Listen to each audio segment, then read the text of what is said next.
Welcome everybody to our national call.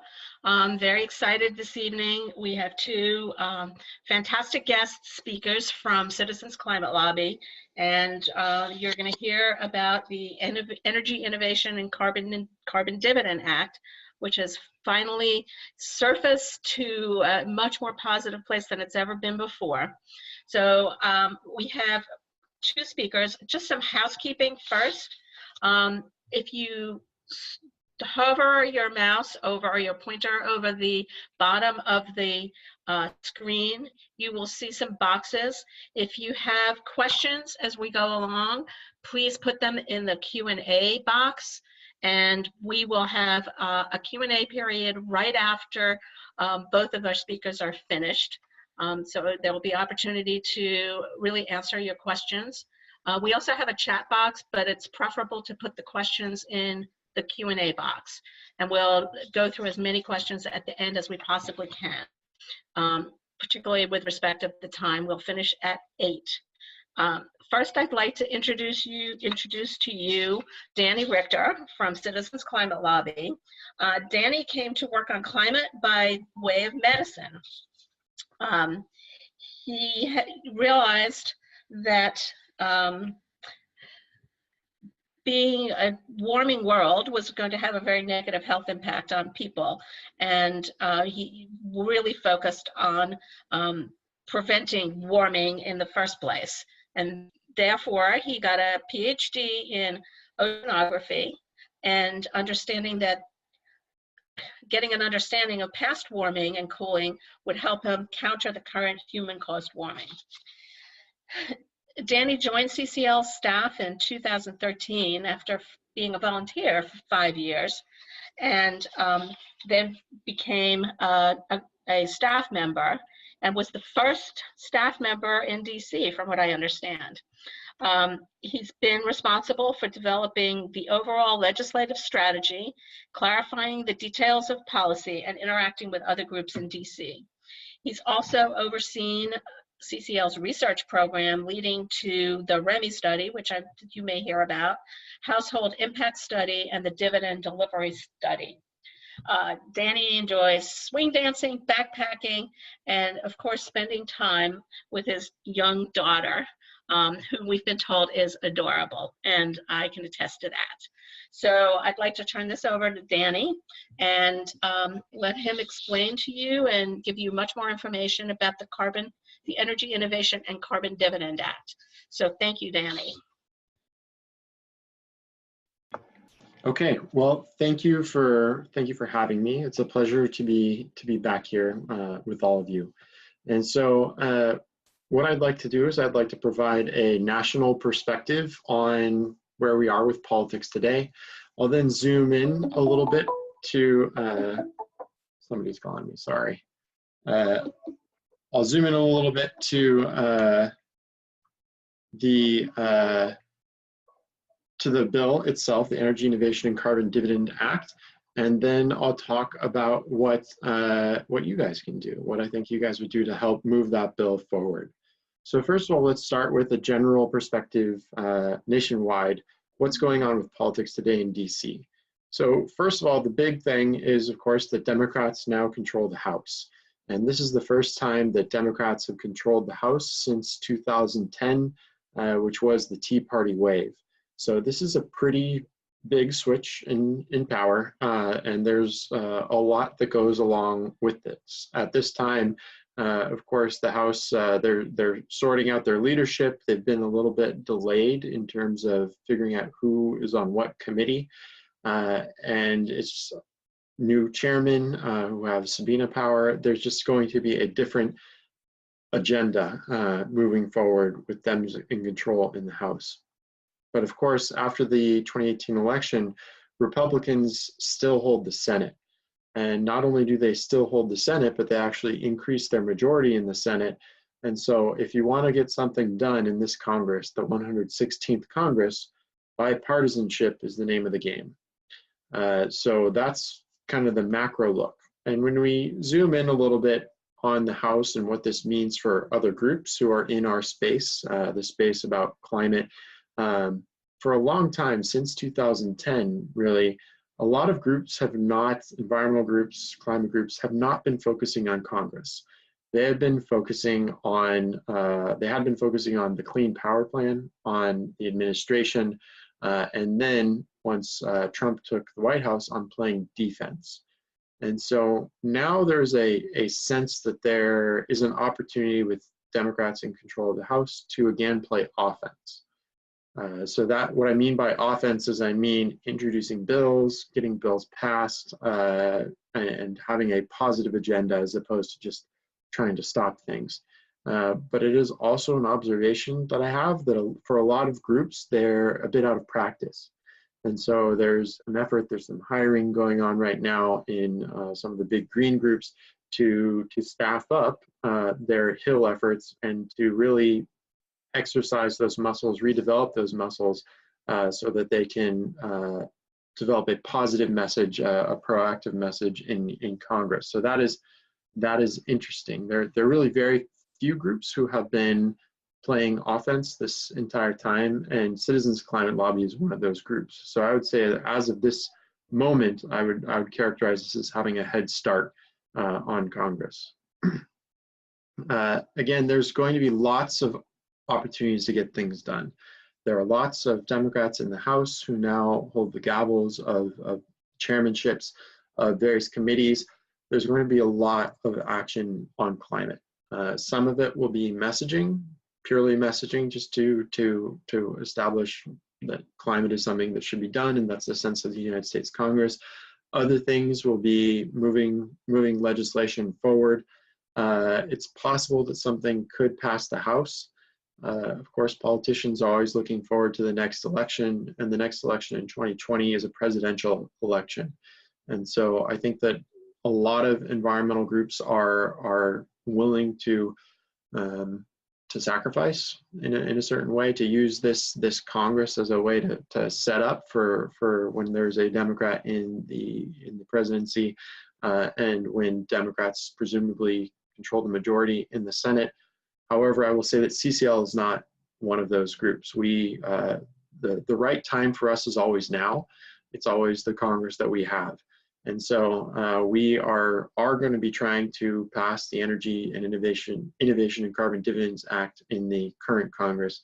We're going to be doing all that we can to build support for this. Even if it doesn't pass in this Congress, doing the work now with the Congress we have is going to do a lot of background work. It's going to build a lot of infrastructure so that when the next Congress comes, whatever it looks like, if we do have a new president, if we have the same president, we're going to be a lot stronger. There's going to be a lot larger base of support. That's the way that we're moving forward. And we do have very much in the front of our minds that if it doesn't pass the Senate, well, then you don't have a law, and that's what you really need to do to get things passed. And I'll say I've been characterizing these two theories of change that I just kind of outlined for you guys as a Democrat-only theory of change and a bipartisan theory of change. And I will say at the outset, I think they're both valid. And I think that the climate community is healthier for having these two different theories of change going at it at the same time, because we really don't know what the next Congress is going to look like. And having different environmental groups pursue different strategies for different outcomes means that somebody will be prepared and ready to go regardless of what the outcome is, and that is good for the climate. So even though CCL is a nonpartisan organization and we are very much in the bipartisan space, we value and appreciate a diversity of approaches to the political space. Another thing that is going on right now at the federal level is the shutdown, and this is affecting things. I would say that in our contacts with the Hill, people are just very distracted, and so I mentioned that the Democrats have been fairly late in getting out committee assignments. I think that we just started getting those last week, and so that's been hampering a little bit of the strategy. We're not sure exactly who to go to. And I see in the chat theories of change. The term theory of change is something that is bandied about inside the Beltway circles. It's a way of describing how are we going to get this done. We have a goal. We want to reduce emissions as quickly as we possibly can. A theory of change is a way multiple goal groups might have that same goal of reducing emissions as quickly as we can. One theory of change would be that Democrats in the White House, Democrats control the Senate, Democrats control the House. That's one way that you're going to get that done. A different theory of change is that you're going to be able to accomplish that in a bipartisan fashion. It doesn't matter who's in the White House. It doesn't matter who's in control of the House or the Senate. We all share a common climate, a common crisis, and we can find common ground on that and common policy on that. Those are two different theories of change. So thank you for seeking clarification in the chat there. I won't be able to do that every time, but there will be questions, and I'm happy to address questions like that. So I was talking about the shutdown. Members of Congress are distracted, but things do still seem to be moving forward. It doesn't, some other things that are going on in the national discussion. Speaker Pelosi formed a climate coalition, a climate committee to investigate climate. That committee will consist of both Democrats and Republicans. The Republicans will be appointed by leadership, Republican leadership, and so I would expect some climate deniers to be on that committee. And that brings me to the last part of it. Another big emphasis for CCL is to make climate a bridge issue, not a wedge issue. And so these terms have particular resonance on the Hill. Members of Congress are always looking for, quote, wedge issues with which to distinguish themselves in the primary from other members who are running in their same party, and in the general election to distinguish themselves from members of the other party. So they're trying to find, how can they stake out a claim, a unique claim? How can they look different from the people they're competing against? And they're also fond of using the bridge analogy. We need to build a bridge to the 20th century, going back a little bit or whatever. So what we're trying to do is we're trying to say that climate should be a bridge issue, should be an issue that bridges the divide between the two parties. It should not be a wedge issue. It shouldn't be something that Democrats use to beat up on Republicans with. It shouldn't be something that Republicans use to beat up on Democrats with. Again, we all share a common climate. We all share a common crisis, and we need to work together. So that's on the federal level in general. And now, getting to the national perspective as it pertains to the Energy Innovation and Carbon Dividends Act specifically. So at the end of the last Congress, in the lame duck, after the election, in the House Bill HR 7173, this was introduced. This was the first bipartisan, economy-wide carbon pricing bill to be introduced in the House in almost a decade. The last one was in 2009. 3 weeks after the House version was introduced, Senate Bill 3791 was introduced. This was the first bipartisan, economy-wide carbon pricing bill introduced into the Senate in almost a decade. However, it has never been the case that a bipartisan carbon pricing bill was introduced into the same bill was introduced into both chambers of Congress at the same time, ever. So just a couple of months ago, history was made with the introduction of the same bill, the Energy Innovation and Carbon Dividends Act, in a bipartisan fashion in both the House and the Senate. Companion bills of this magnitude, of this strength, have never existed. And so I do want to just mention a couple of features. I expect that you've discussed this amongst yourselves quite a bit, but some important features for the Energy Innovation and Carbon Dividends Act. It's extremely strong. I believe it is certainly the strongest bipartisan bill ever introduced, and I think it may be the strongest climate bill ever introduced by anybody. And things that make it so strong are, number one, it applies to all sectors of the economy. There are a couple of bills that have been introduced that have a goal of 100% emissions reduction, but they target the power sector and leave out other sectors of the economy. This is economy-wide. The target for 2050 is a 90% reduction below 2015 levels, and that is stronger than, for example, the ACES Act, the Waxman-Markey Act of 2009. And it has not one, not two, but three environmental integrity mechanisms. So an environmental integrity mechanism is something in the bill that guarantees that those teeth bite. And so the three environmental integrity mechanisms in the bill are, number one, there's an automatic ratchet in the price. So it begins at $15 per ton of CO2 and increases by $10 per ton per year, unless we are not meeting a schedule of emissions reductions to a 90% reduction below 2015 levels by 2050. And if we are not on that path, then instead of increasing by $10, it increases by $15. That's an environmental integrity mechanism.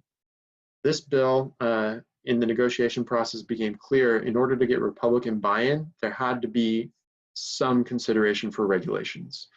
And so what the House bill does is it pauses regulations, but then it says if we are not meeting our emissions reduction schedule, then the regulations come back. And not only do they come back, but they come back with a stronger mandate to close the gap between what actual emissions are and what the emissions should be. So this enables the Environmental Protection Agency to be more robust in pursuing emissions reductions. And again, it enforces that 90% reduction by 2050. And the third environmental integrity mechanism, there are two studies. Asking for studies from the National Academy of Sciences to evaluate, one, is this effective? And to make recommendations to the members of Congress. So is this doing what it said it would? Are we getting the emissions reductions from all these different sectors of the economy like we thought we would? And if we're not, what can we do about it? And second, big concern is biomass and the natural carbon sinks that our forests provide. What is the effect of this bill on those natural carbon sinks? And do we need to look at, are more protections needed for those important resources, those important carbon sinks, sources of natural beauty?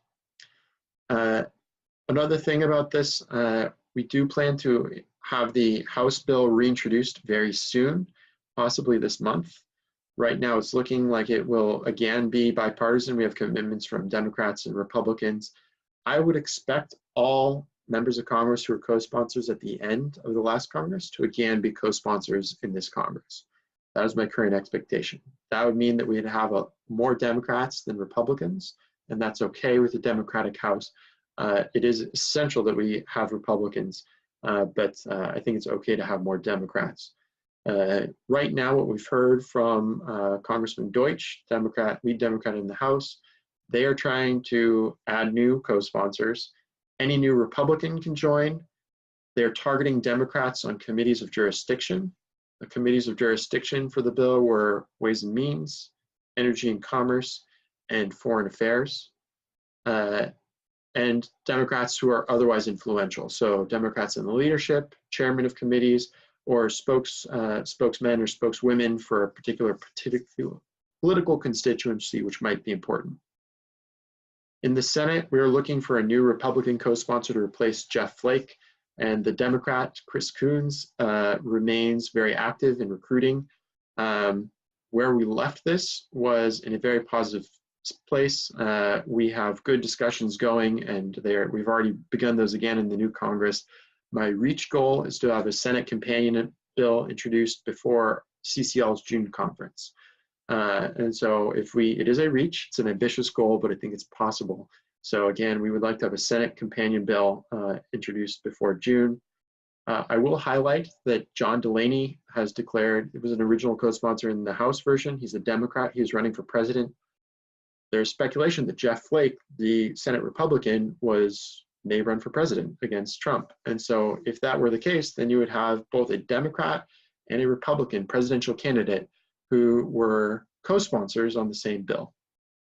And if that doesn't scream bridge not wedge, I don't know what does, but we'll keep an eye out on Senator Flake. Again, bridge not wedge. I think in all our communications, we're trying to do that by focusing on solutions and not about the problem. Not about the science where we have everybody's in a rut in terms of how that debate goes. On solutions, I think we can bring in new voices and new perspectives, and everybody can get excited about that. And on the Senate version, we are expecting some differences, and the most likely places for differences are the way the regulatory construction is set up and the revenue use. So keep that in mind. And then finally, before I turn this over to Jamie, what can you, the elders, do to help us out?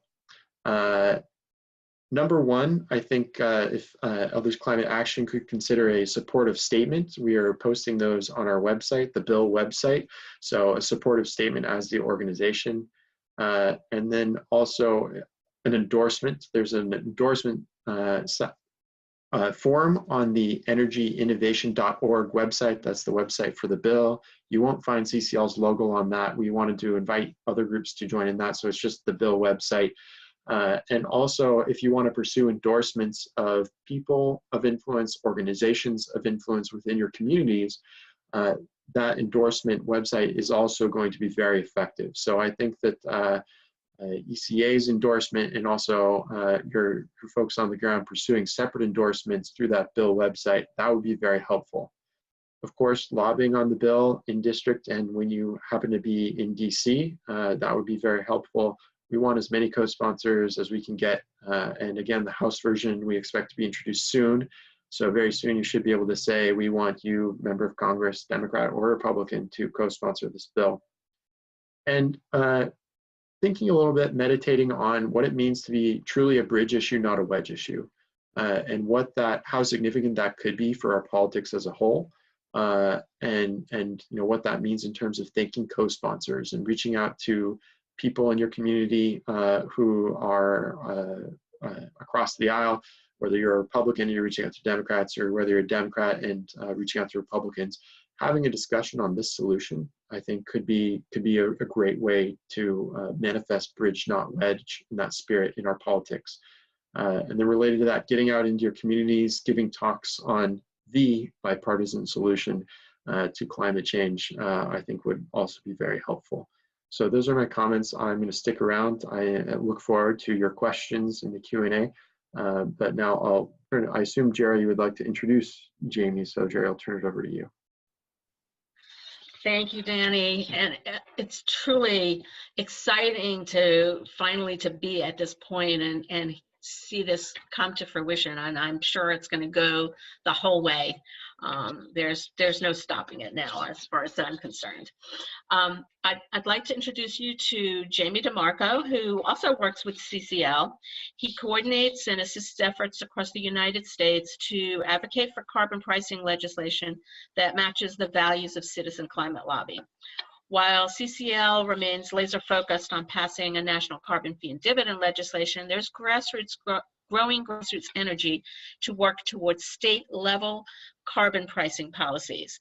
And Jamie is dedicated to passing state-level legislation that will serve as a model and inspiration for lawmakers.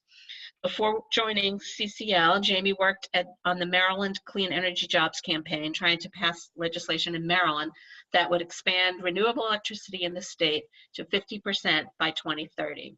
A Quaker, Jamie has also worked at the Friends Committee on National Legislation, the Quaker lobby organization that created the Gibson Resolution.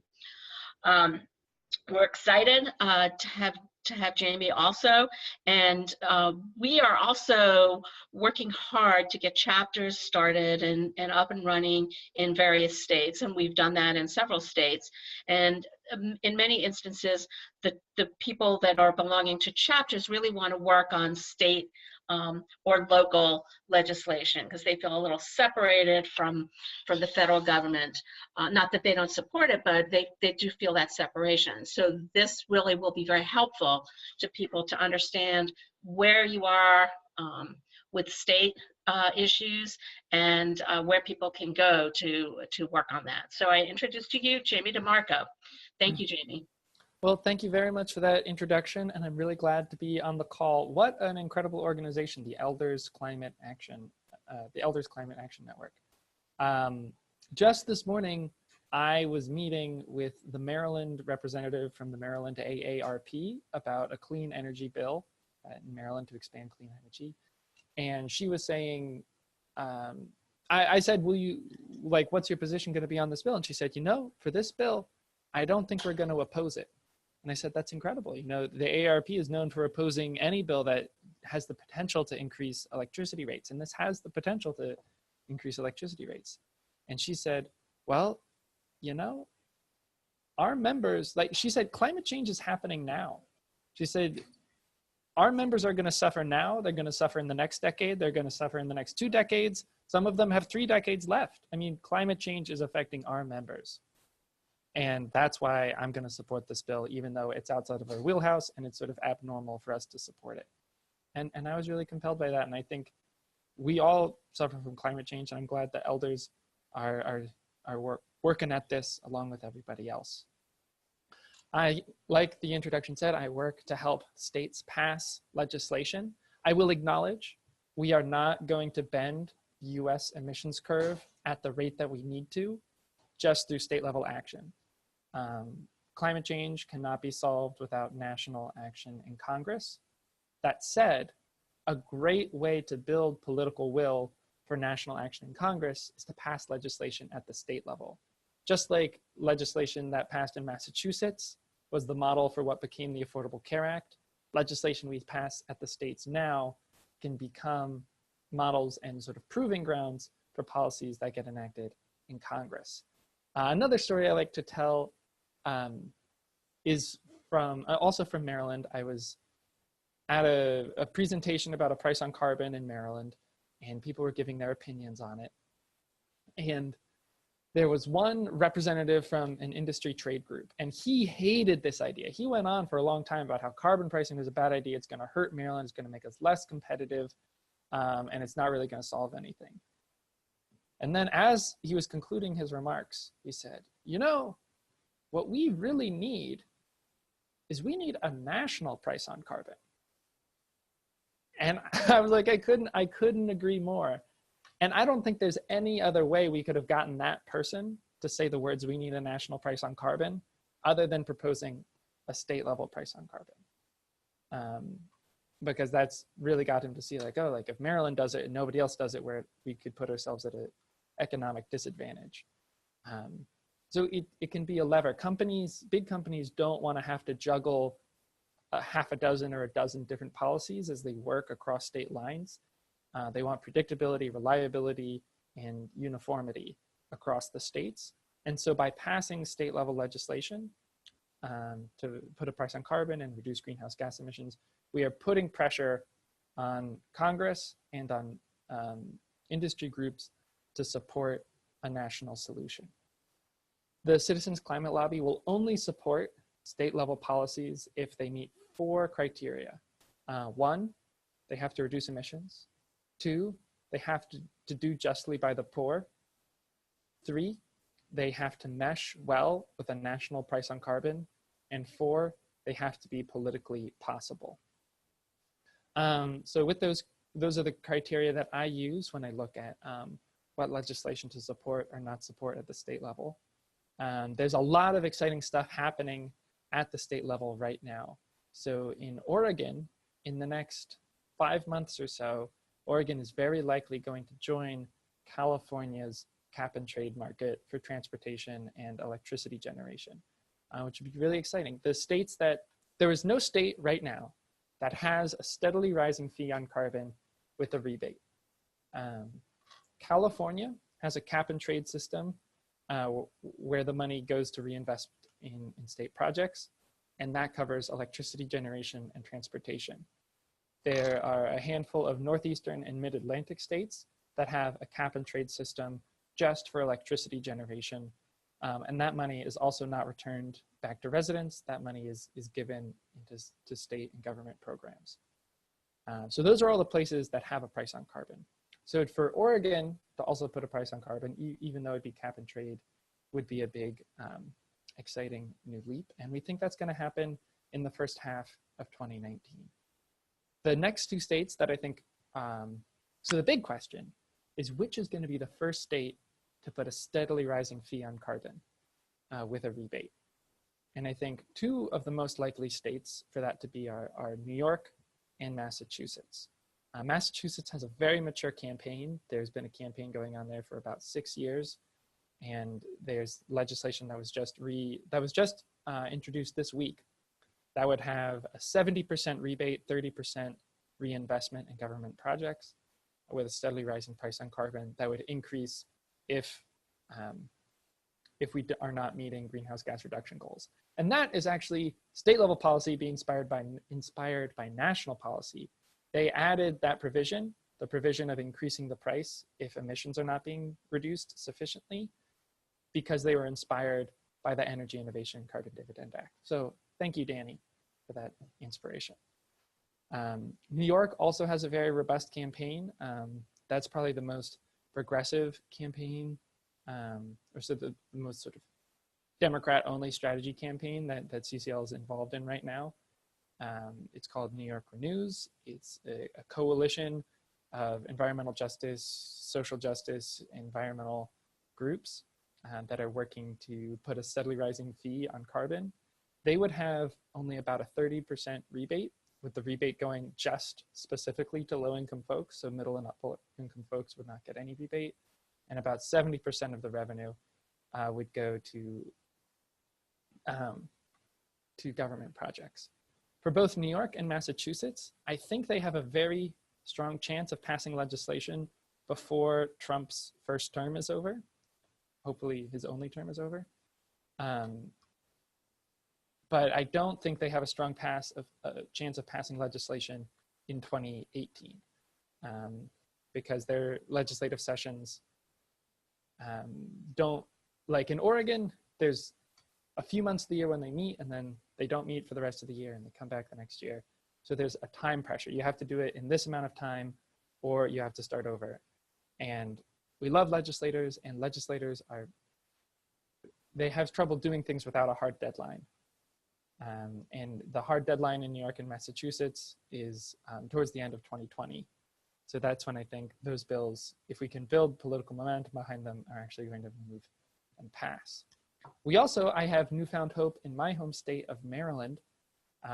There is currently a once-in-a-generation revamp of how education is funded in Maryland. And there is new potential for how we fund school programming to be tied to revenue from a price on carbon, which could get us a steadily rising price on carbon with a rebate and school funding passed in 2020 in Maryland, which would be very exciting.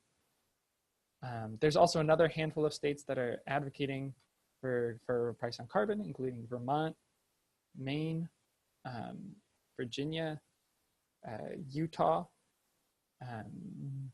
Also, New Jersey has a great campaign. Pennsylvania, we're working with legislators. And also New Mexico and Colorado have campaigns that are still kind of in their infancy. So there's good work going on across the country at the state level. And I want to tell you about the Vermont and Maine bills real quick.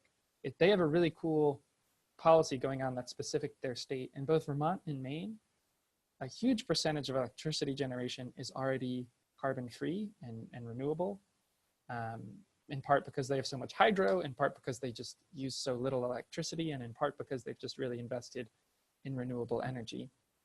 So they have a very small use of fossil fuels in their electricity sector. So they are planning to put a steadily rising fee on carbon and give the rebate just as reduced electricity rates. So if you electrify your transportation, your home heating, your home cooking, everything, you are getting a huge rebate through saving lots of electricity, which is already clean. Whereas if you have a home heating oil and a gasoline car and a gas stove, you are going to be paying the fee and not receiving as much of a rebate. So I thought that was a cool policy to give you the sense of how states can develop policies that reflect the situation and values of the states themselves. I want to say that everything I do with the lens of how can this legislation help advance the Energy Innovation and Carbon Dividend Act. I also think that everything I do in my life, I do with the lens of how can I help advance the Energy Innovation and Carbon Dividend Act. I should also touch on Washington State. Citizens Climate Lobby lobbied hard in favor of 732, which was the 2016 carbon pricing ballot initiative in Washington, and 1632, which was, 1631, which was the carbon pricing ballot initiative in 2018. And of course, both of those lost for different reasons. In 2018, I think one reason that it didn't pass is the campaign advocating for it was going for a Democrats only approach rather than a bipartisan Republicans and Democrats approach. And especially when you're trying to get the majority of people, you can't focus on a third of the demographic and meet success. There was also record spending from the opposition. Yeah, the oil companies that thought this was a bad policy in Washington State spent more money on the no campaign than any ballot initiative ever in the history of Washington State, and really led a lot of misleading Facebook ads. The thing with carbon pricing is it's really easy to tell half the story. It's really easy to tell the story of how your cost of living is going to be higher and not tell the story of how you're going to get a rebate or how there's going to be projects that are going to benefit you. So it sort of lends itself to a misinformation campaign. And there's also specific dynamics going on in Washington State where they have experienced a lot of cost of living rate hikes around like groceries and other things, that just being on the ground in Washington and talking to people, you really got the sense that people felt like, I know like people think we're a progressive state and so they think they can tax us as much as they want, but like actually we're sick of this. And there was a very specific anti-tax sentiment that has been building for years in Washington State and was independent of the carbon pricing efforts that tried to happen there. I do think there are lessons that we can learn as we move forward, such as working together across the aisle and also working together within the climate community.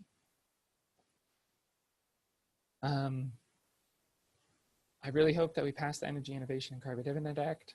I think reducing emissions 40% in 12 years is astronomical. It's hard to even grasp how great those reductions are.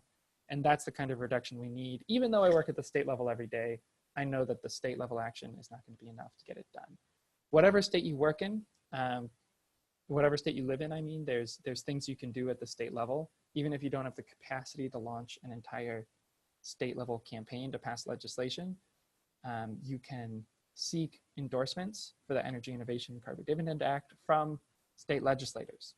So if you're a member of Congress, used to serve in the state legislature and is a Republican, maybe you could find Republicans who serve in the state legislature, ask them to endorse this, and then take those endorsements to your member of Congress. Something like that. I think that's all I have, and I will leave time for questions. Thank you, Jamie. That was awesome.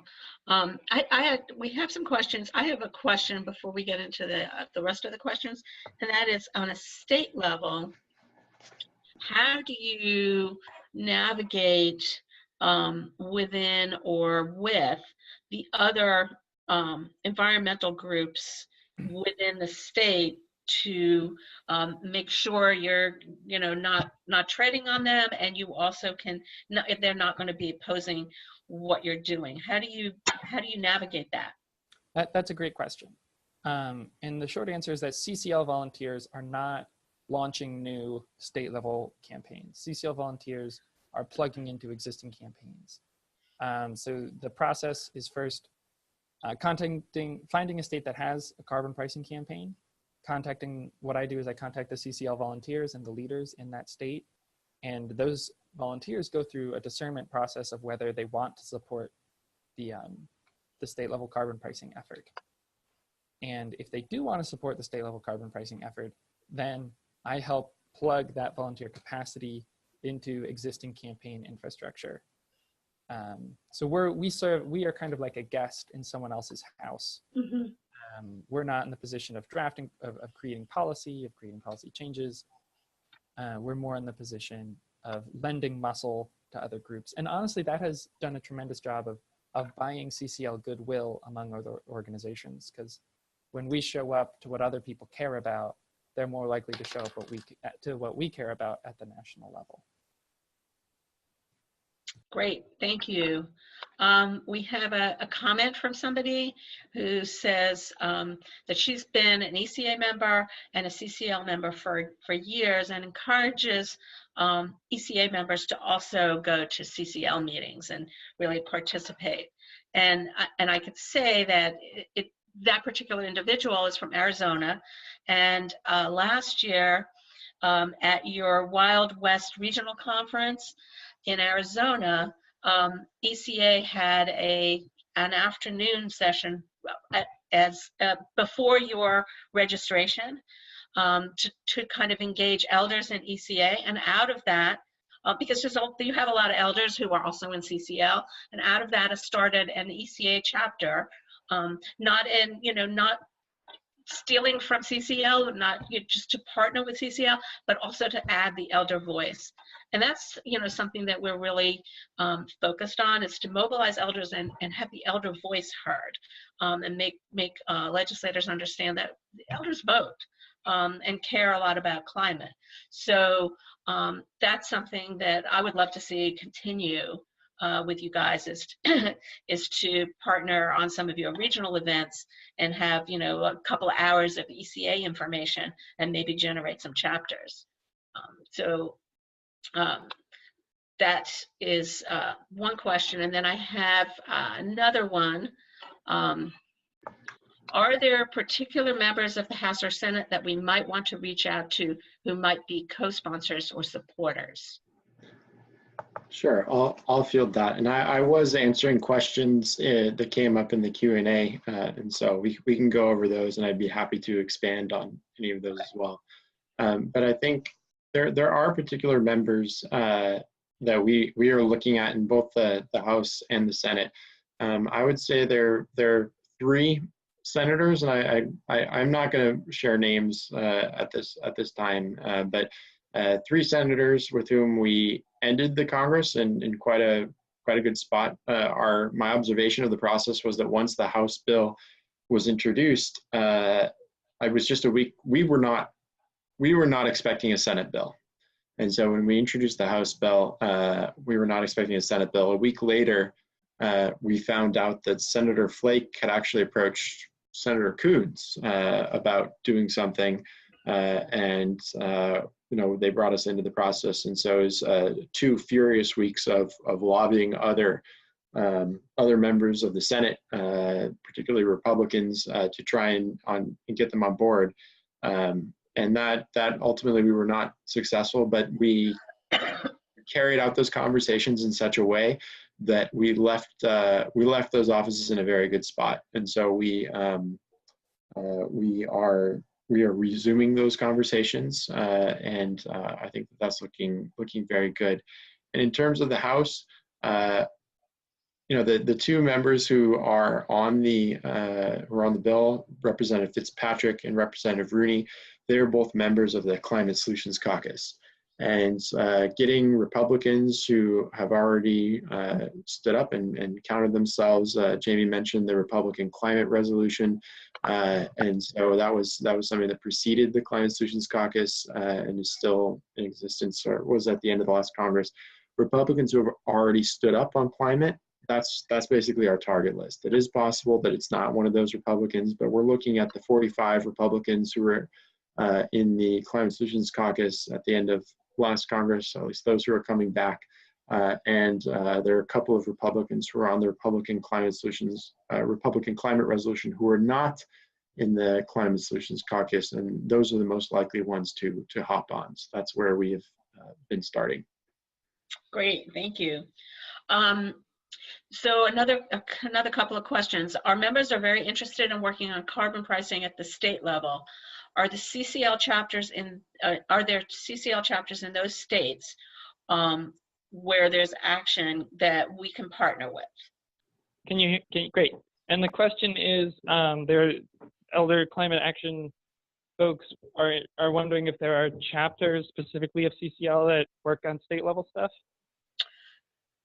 Right, in the states where you've got activity, particularly moving forward. it's funny, there are not sort of specific chapters that work on state level stuff. I mean, it's funny, something like an underground secret network within CCL, because CCL is laser focused on passing national legislation, but there are volunteers within CCL who want to work on state level stuff, and I help them do that. But there's sort of a lack of formal networking. But if you if you go to CCL community, if you become a member, if you go through the training call of CCL, which happens every week, you can create a CCL community account, which is kind of like a social networking platform within CCL volunteers. There is a sort of action team specifically for state level stuff, and if you join that, I can systematically plug you in. Okay, that sounds good. Another question is, Jamie, you mentioned Virginia as where there was some state action, and this person is living in Virginia and understands that Dominion power has been especially problematic when it comes to encouragement of renewables. That is really true. Dominion has a lot of power in the halls of power of Virginia in Richmond. And there's been a lot of incredible effort among some advocates to get candidates for elected office to put in writing that they will not take money from Dominion. And that's been an important step in reducing corruption within Virginia's government. And Virginia has been going through a transformation from a state where you once thought no climate policy would pass to a state where there's good hope of climate policy passing. And they might be the first state outside of the Northeast and Mid-Atlantic and the West Coast to put a price on carbon, a state that many people see as in the put a price on carbon, which would be a first. They would probably do that through joining the Regional Greenhouse Gas Initiative. Great, thank you. I think this would be a question for Danny. The CCL press for renewable energy credits and requirements for power companies to supply certain percentage of renewable energy if there's no direct carbon pricing bill. We do not.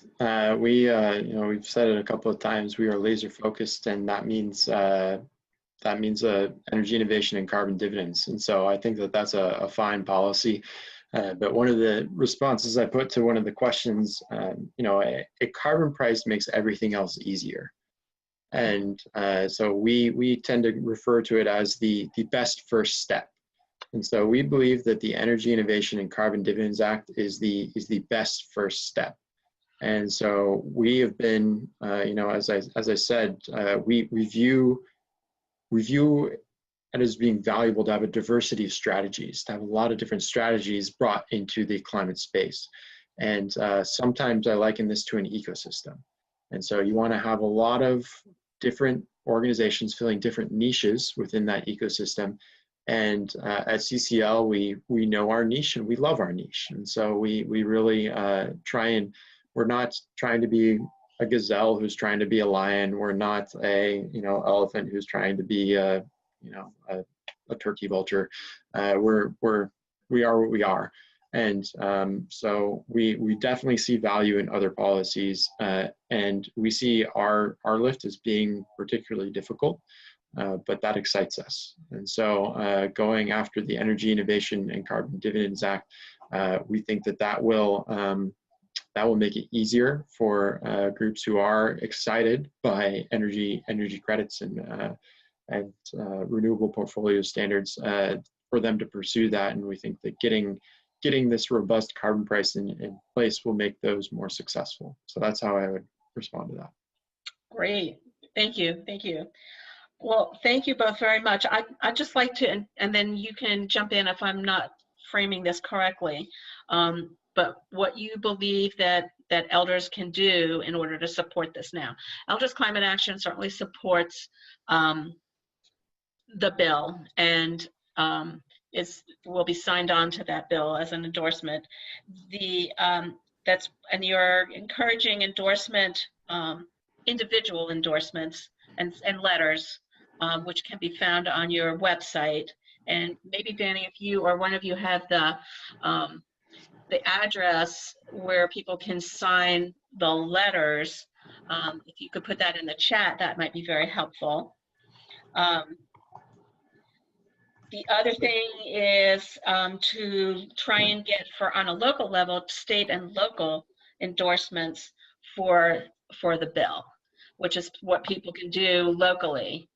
So that's another area. Did I miss one, Danny? Yeah, I was embodying bridge not wedge was one, and so just thinking about that, reflecting upon what it means to what it means for you, what it means for our country, and what it could mean for the climate. If this was non-controversial, you know, if this was something that everybody agreed on that we needed to solve as a country, as Americans, and as citizens of the world. So that was one. And then the other one is reaching out within your communities, talking to friends and neighbors, giving presentations about this bill to educate people about it, and yes, to get those endorsements. And then I will plug into the chat the specific place where we are looking for endorsements from prominent individuals or organizations. And so just a clarification, for your own, for you believing that you should do this, unless you would consider yourself a prominent individual, and you know, hopefully there are some on here, but this endorsement space is really for prominent individuals or organizations, and I think that if you're an individual, we would ask that you write to your member of Congress. And so writing a letter to your member of Congress and saying, in the House, especially once this is reintroduced, saying hello, can be a very simple message. This is my name. This is where I'm from. I really care deeply about the climate, and I think that the Energy Innovation and Carbon Dividend Act is important for you to support.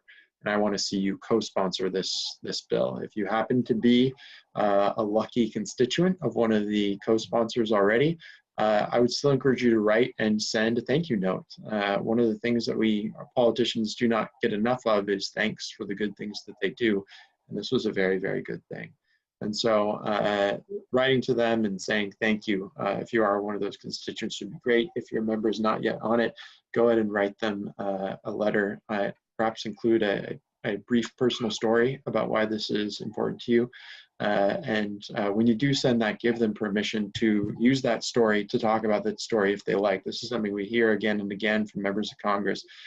They love talking about their constituents. They love talking about the problems that they face, the challenges they feel, their thoughts. And so whenever you write to a member of Congress and you include something personal, if you could say, feel free to use this publicly, that's helpful to them. Great, thank you. I also put in the chat box, you have a page where there's a letter that people can assign individually as constituents to go to their member of Congress, and I put that page in the chat box. And Jen is going to put in the chat box also, we have another letter that everybody can sign welcoming the new Congress. It's not specific to this bill, although we will be doing one from ECA members under the ECA logo to support the bill. But this is just a welcome to the new Congress, and then also the letter that's on the CCL website, which you can log into and sign. So I think we've covered all of the questions. There's one last question from David Mogg there. Yeah. Other than working with CCL, which organization do you think would be best to partner with in Virginia to move the carbon pricing concept along? I think the best other organization to connect with is the Chesapeake Climate Action Network. They, I think, are one of the, if not the most effective regional climate change groups in the country. And you can go to their website by just Googling Chesapeake Climate Action Network. Thank you. Thank you. I would like to thank you both so much. It's always great to have CCL do a presentation for us. Danny, you've done so many, and they're always so informative. And this one is the most uplifting and positive that you've been able to be for quite some time. So we're all really encouraged. Everybody wants to help, and ECA certainly is on board. And we'll support you any way we can. And if you have anything you specifically want ECA to do, please feel free to let us know. And we're in your court, and we're going to push for this as hard as you are. And bear in mind, we're all elders, so we want to see this passed in a hurry, because we can't wait too much longer. And this is not for us. This is for our grandchildren, for your daughter, for everybody's kids. It's for the future, and we care deeply about it.